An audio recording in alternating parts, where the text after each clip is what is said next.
là biết gió parade na, bắt đầu là để một performing, cái gì mà lấy chỉ mua chỉ hở là dễ nên lò sẽ dễ nên là để con nên mù đâu đó sẽ là ôn cho tao.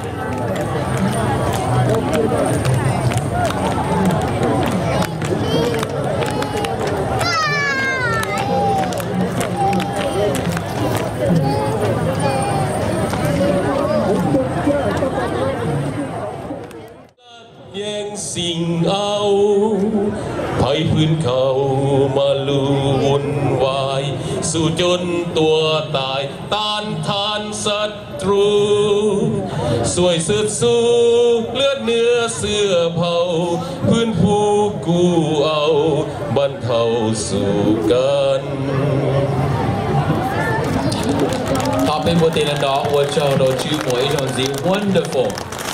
And please have a seat. Thọ nên rồi tàu nên chính tin cha sẽ được.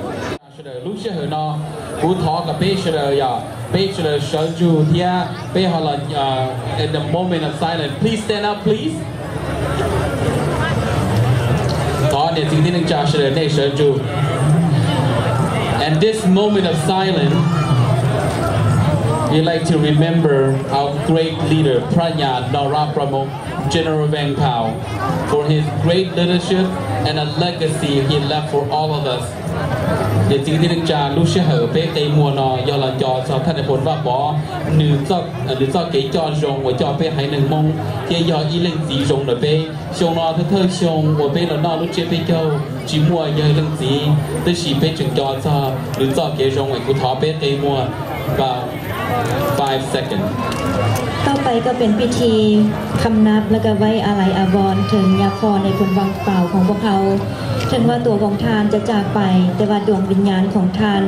ยังคงอยู่นำสนชาติชาวลาวสาวประมงของพวกเขาหมดทุกคนเพราะฉะนั้นพวกเขาขอประมาณ5 นาทีมาไว้อาลัย5 วินาที 5 วินาที